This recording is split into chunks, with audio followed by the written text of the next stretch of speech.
नमस्कार दोस्तों, और स्टडी विद ज्ञान प्रकाश में आप सभी का हार्दिक स्वागत है। आइए हम लोग पढ़ते हैं मॉडर्न हिस्ट्री के अंतर्गत 1857 की क्रांति। सभी प्रश्न बहुत ही महत्वपूर्ण हैं, खासतौर से टीजीटी सोशल साइंस के लिए, पीजीटी हिस्ट्री और सभी स्टेट पीसीएस के लिए, आरओ, असिस्टेंट प्रोफेसर, खंड शिक्षा अधिकारी, एलटी ग्रेड, यानी कि जो भी परीक्षाएं जिसमें भी जीएस पूछे जाते हैं और इतिहास के प्रश्न पूछे जाते हैं, सभी के लिए ये प्रश्न बहुत ही इंपॉर्टेंट है। बार बार ये प्रश्न पूछे गए हैं परीक्षाओं में, तो इसको एक बार आप लोग ज़रूर लगा के जाइएगा। आपका स्कोर जो है वो थोड़ा सा और इंक्रीज हो जाएगा, जो कि आपके लिए बहुत ही बेहतर रहेगा आपके चयन के लिए। तो देखते हैं कि आज का जो पहला क्वेश्चन है क्या रहेगा। देखो, पहला क्वेश्चन है कि 1857 के स्वतंत्रता संग्राम से संबंधित पहली घटना कौन सी थी। क्या पूछ रहे हैं कि 1857 के स्वतंत्रता संग्राम से संबंधित पहली घटना।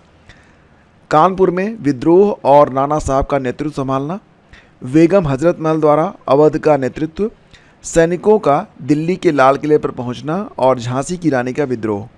तो फ्रेंड्स, यहाँ पर जो आपका उत्तर है वो ऑप्शन सी बनेगा। ध्यान दीजिएगा, सैनिकों का दिल्ली के लाल किले पर पहुंचना, यह 1857 के स्वतंत्रता संग्राम से संबंधित पहली घटना मानी जाती है। तो ऑप्शन सी करेक्ट है। 1857 के स्वाधीनता संग्राम का प्रतीक क्या था। बहुत ही अच्छा प्रश्न है ये, और बहुधा इसका उत्तर प्रायः लोग गलत देते हैं। ध्यान दीजिएगा कि जो 1857 की क्रांति हुई थी उसमें स्वाधीनता संग्राम का प्रतीक क्या माना गया था। तो ये था प्रतीक जो कि आप देख रहे हैं, जी हाँ, रोटी और कमल। तो यहाँ पर जो आपका विकल्प ए है ये बिल्कुल सही है, कमल और रोटी। यह 1857 के स्वाधीनता संग्राम का प्रतीक माना गया था। अगला क्वेश्चन है, 1857 के बरेली के विद्रोह का नेता कौन था। तो देखो फ्रेंड्स, यहाँ पर जो आपका विकल्प है 1857 के बरेली के विद्रोह का नेता खान बहादुर, कुंवर सिंह, मौलवी अहमद शाह और विरजिस कादर। तो इसमें जो आपका बिल्कुल सही आंसर है क्या रहेगा बताओ। जी हाँ दोस्तों, खान बहादुर आपका बिल्कुल सही आंसर है। ऑप्शन ए आपका करेक्ट होगा।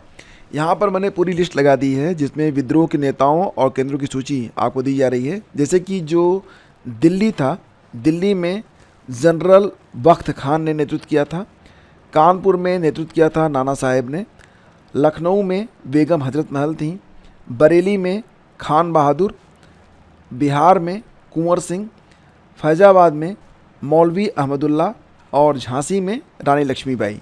तो ये सारे नाम इंपॉर्टेंट हैं, यहाँ से क्वेश्चन बहुधा पूछे जाते हैं, तो इनको आप अच्छे से रट लीजिएगा। आगे बढ़ते हैं। अंग्रेजी भारतीय सेना में चर्बी वाले कारतूसों से चलने वाली एनफील्ड राइफल कब शामिल की गई थी। जो एनफील्ड राइफल थी ये कब शामिल की गई थी। तो दोस्तों, इसका आंसर बनेगा नवंबर 1856 में, यानी कि इस क्वेश्चन का ऑप्शन ए आपका बिल्कुल करेक्ट है, नवंबर 1856। तो फ्रेंड्स, ये है आपकी एनफील्ड राइफल और ये हैं वो चर्बी वाले कारतूस जिनकी वजह से 1857 की क्रांति हुई थी। आप यहाँ पर देख पा रहे होंगे, चर्बी वाले कारतूसों से चलने वाले एनफील्ड राइफल को भारत में हेनरी हार्डिंग ने पेश किया था। यह एक नया प्रश्न बन सकता है, तो इसको याद रखिएगा। हेनरी हार्डिंग कौन था। इसी ने एनफील्ड राइफल को भारत में पेश किया था। हेनरी हार्डिंग 1844 से लेकर 1848 तक भारत का गवर्नर जनरल था। उसने ही सेना के उपकरणों को आधुनिक बनाने का प्रयास किया था। और ये जो राइफल थी इसमें क्या होता था कि गाय और सूअर की चर्बी से यहाँ पर जो गोलियाँ होती थी उनको चिकना बनाया जाता था। इसी वजह से हिंदू और मुस्लिम सैनिकों ने इसका इस्तेमाल करने से मना कर दिया था। यहाँ पर इसको जो है ना दांत से खींचना पड़ता था। तो इस घटना ने हिंदू और मुस्लिम सैनिकों की भावनाओं को आहत किया और फिर इसके बाद क्या होता है 1857 की क्रांति। आगे बढ़ते हैं। देखो, यहाँ पर मंगल पांडे का उल्लेख बहुत ही ज़रूरी है। मंगल पांडे की घटना कहाँ पर हुई थी। मेरठ, बैरकपुर, अम्बाला और लखनऊ में। तो फ्रेंड्स, जैसा कि आप जानते हैं मंगल पांडे जी, इनका जन्म होता है 19 जुलाई 1827 में। डेथ हुई थी 8 अप्रैल 1857 में, जब इनको फांसी दी गई थी। और आपको ये भी पता होगा कि ये जो मंगल पांडे जी थे इनका जन्म यूपी के बलिया में हुआ था और ये संबंधित थे बैरकपुर से। बैरकपुर जो कि पश्चिम बंगाल में है, आप यहाँ तस्वीर में देख सकते हैं। ये मंगल पांडे जी की जो है स्मृति है। आप कभी पश्चिम बंगाल जाएं तो बैरकपुर जरूर जाइएगा। बैरकपुर में आपको मंगल पांडे जी से संबंधित और 1857 की जो क्रांति है उससे संबंधित कई सारे तथ्य आपको देखने को मिल जाएंगे। तो यहाँ आप देख सकते हैं बागी मंगल पांडे, 19 जुलाई 1827 को इनका जन्म हुआ था। 1849 में ईस्ट इंडिया कंपनी की सेना में शामिल हुए थे। 56 में सेना में ग्रीस कारतूस का इस्तेमाल शुरू हुआ था।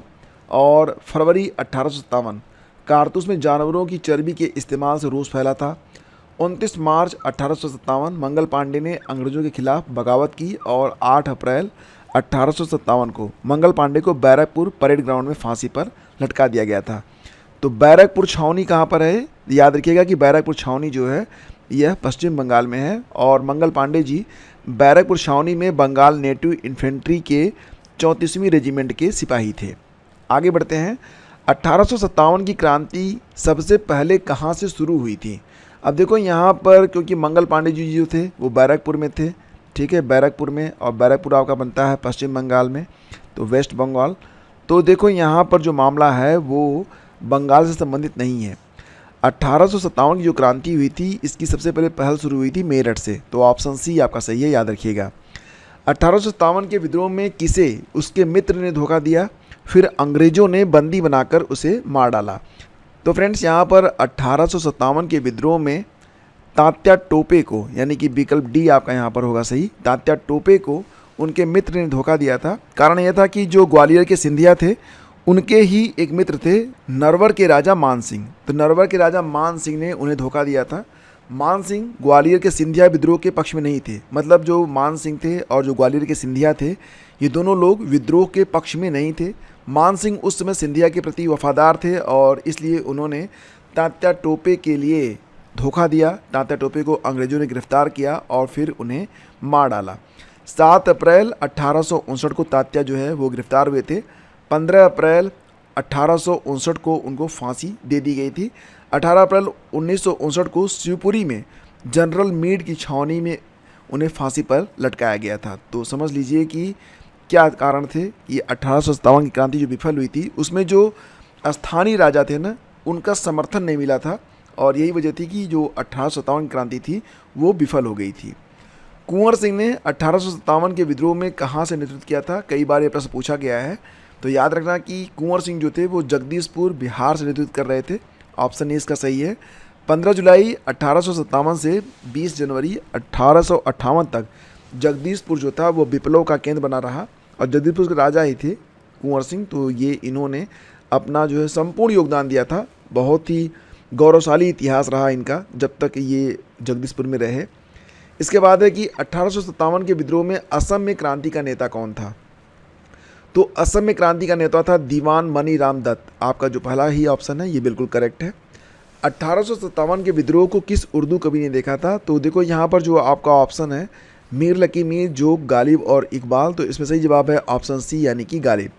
तो गालिब का पूरा नाम भी कई बार परीक्षाओं में पूछा गया है। इनका पूरा नाम होता है मिर्ज़ा असद उल्लाह बेग खां, ठीक है। इनका जो जन्म हुआ था वो 27 दिसंबर को हुआ था, 27 दिसंबर 1797 में, ठीक है। इसके बाद अगला क्वेश्चन है कि 1857 के स्वतंत्रता संग्राम में किस राजवंश ने अंग्रेज़ों की सर्वाधिक सहायता की थी? ठीक है, तो ये प्रश्न आप देख सकते हैं कि जो 1857 का स्वतंत्रता संग्राम हुआ उसमें ग्वालियर के जो सिंधिया थे उन्होंने अंग्रेज़ों की सबसे अधिक वफादारी की थी। तो ऑप्शन ए आपका सही है। नेक्स्ट है कि कौन सा एक क्षेत्र 1857 के विद्रोह से प्रभावित नहीं था? तो झांसी ये तो जानते ही प्रभावित था, जगदीशपुर भी प्रभावित था, लखनऊ भी प्रभावित था, लेकिन चित्तौड़ जो था ये अप्रभावित था। तो इसका सही जवाब ऑप्शन बी होगा। 1857 के विद्रोह के समय भारत का गवर्नर जनरल कौन था? 1857 का जब विद्रोह हुआ था तो उस समय भारत का गवर्नर जनरल कौन था? तो फ्रेंड्स यहाँ पर जो ऑप्शन है लॉर्ड डलहौजी नहीं थे, मिंटो भी नहीं थे, बेंटिक भी नहीं थे, कौन थे? लॉर्ड कैनिंग थे। तो विकल्प सी आपका यहाँ पर सही है। लॉर्ड कैनिंग ने 1856 से लेकर 1862 तक भारत के गवर्नर जनरल के रूप में काम किया था। उनके कार्यकाल के दौरान भारत सरकार अधिनियम 1858 पारित किया गया जिसने वायसराय का पद उसी व्यक्ति के पास बनाया जो भारत का गवर्नर जनरल था। तो इस प्रकार से लॉर्ड कैनिंग भारत के पहले वायसराय के रूप में भी कार्य कर चुके हैं। 1857 में किसने इलाहाबाद को आपातकालीन मुख्यालय बनाया था? तो इसका जवाब बनेगा Lord Canning, option A correct है। 1857 के विद्रोह के समय ब्रिटिश प्रधानमंत्री कौन थे? कई बार ये प्रश्न पूछा गया है और इसका आंसर होगा पाम स्टर्न, यानी कि विकल्प बी इसका बिल्कुल सही है।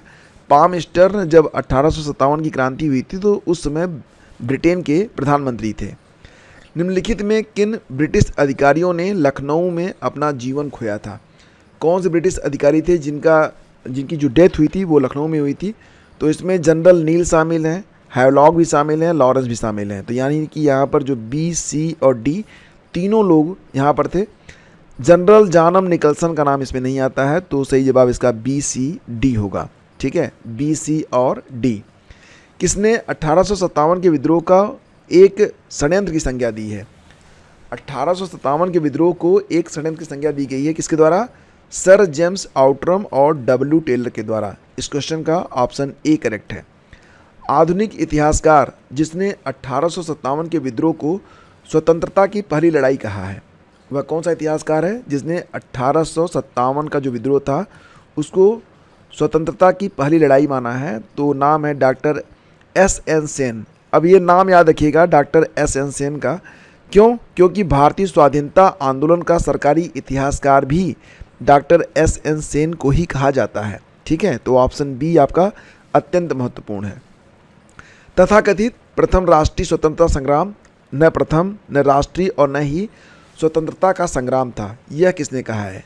मतलब ये कहा गया कि जो 1857 में क्रांति हुई थी वो ना तो पहला स्वतंत्रता संग्राम था, न राष्ट्रीय था और न ही स्वतंत्रता का संग्राम ही था।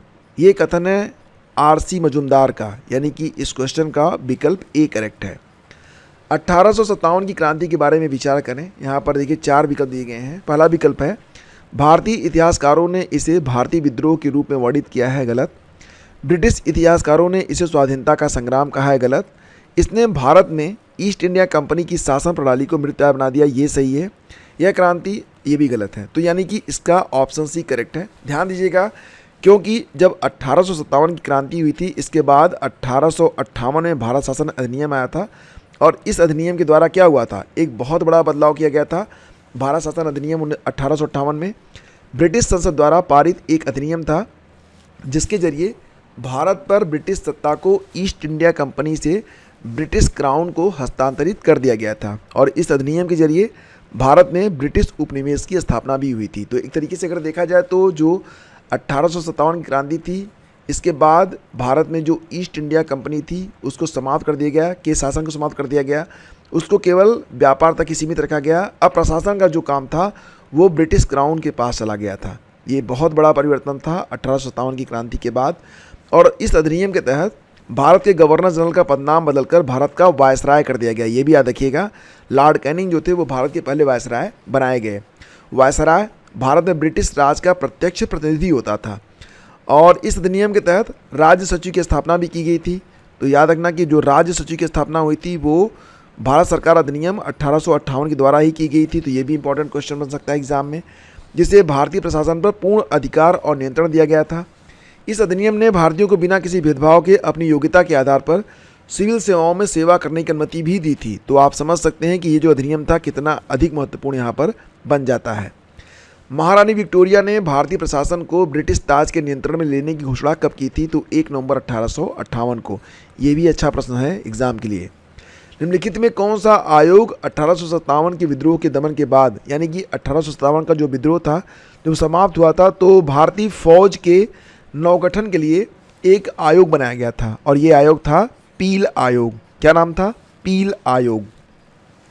1857 के विद्रोह के बाद ब्रिटिश सरकार ने सिपाहियों का चयन किन प्रांतों से करना शुरू किया? तो इसके बाद उत्तर प्रदेश और बिहार के ब्राह्मण तो कतई नहीं, क्योंकि जो यूपी के ब्राह्मण थे मंगल पांडे, उनके कारण ही इतना बड़ा विद्रोह खड़ा हो गया था, तो उनको तो बिल्कुल नहीं। पूर्व में बंगाली और उड़िया वाले बिल्कुल नहीं। गोरखा, सिख, पंजाबी उत्तर प्रांत से बस यहीं से उन्होंने लेना स्टार्ट किया था। बाकी इसका जवाब ऑप्शन सी बनेगा। 1857 के विद्रोह के ठीक बाद बंगाल में कौन सा विप्लव हुआ था? तो 1857 का विद्रोह हुआ था, उसके बाद नील विद्रोह स्टार्ट हुआ था। ऑप्शन ए आपका यहाँ पर करेक्ट है। नील विद्रोह शुरू हुआ था 1859 में। बात करें अगर हम सन्यासी विद्रोह के बारे में, तो सन्यासी विद्रोह 1770 से लेकर 1820 के बीच कहाँ पर हुआ था? बंगाल में हुआ था। कब से कब तक? 1770 से लेकर 1820 के बीच में। इसके बाद बात करते हैं पावना विद्रोह के बारे में। तो पावना विद्रोह 1873 से 1875 के बीच हुआ था। यह विद्रोह बंगाल के पावना जिले वर्तमान बांग्लादेश में हुआ था और इस विद्रोह को पवना अशांति के नाम से भी जाना जाता है। यह विद्रोह स्थानीय जमींदारों और साहूकारों के शोषणकारी तरीकों के खिलाफ मुस्लिम किसानों ने किया था। और बात करने का संथाल विद्रोह के बारे में, तो संथाल विद्रोह 30 जून 1855 को शुरू हुआ था और यह विद्रोह बिहार के राजमहल पहाड़ियों, जो कि अब झारखंड में है, में हुआ था। और यह जो विद्रोह हुआ था संथाल विद्रोह, इसका नेतृत्व किसने किया था? मुर्मू और कान्हू मुर्मू ने, सिद्धू मुर्मू और कान्हू मुर्मू ने इसका नेतृत्व किया था। ये देखो अंतिम प्रश्न होगा कि 19वीं शताब्दी के दौरान होने वाले वहाबी आंदोलन का मुख्य केंद्र कौन सा था? जो वहाबी आंदोलन हुआ था उसका मुख्य केंद्र कौन सा था? तो फ्रेंड्स इसका आंसर बनेगा ऑप्शन बी, पटना। तो फ्रेंड्स उम्मीद करता हूँ कि आपको ये सीरीज़ काफ़ी पसंद आई होगी। अगर आप चाहते हैं कि इसी प्रकार के मॉक टेस्ट आपके सामने आते रहें तो कमेंट बॉक्स में आप बस यस कंटिन्यू जरूर लिख दीजिएगा। बाकी अगर पहली बार हैं तो सब्सक्राइब कर लीजिएगा। वीडियो अच्छा लगा तो लाइक और शेयर जरूर कीजिएगा। धन्यवाद। Have a great day. जय हिंद।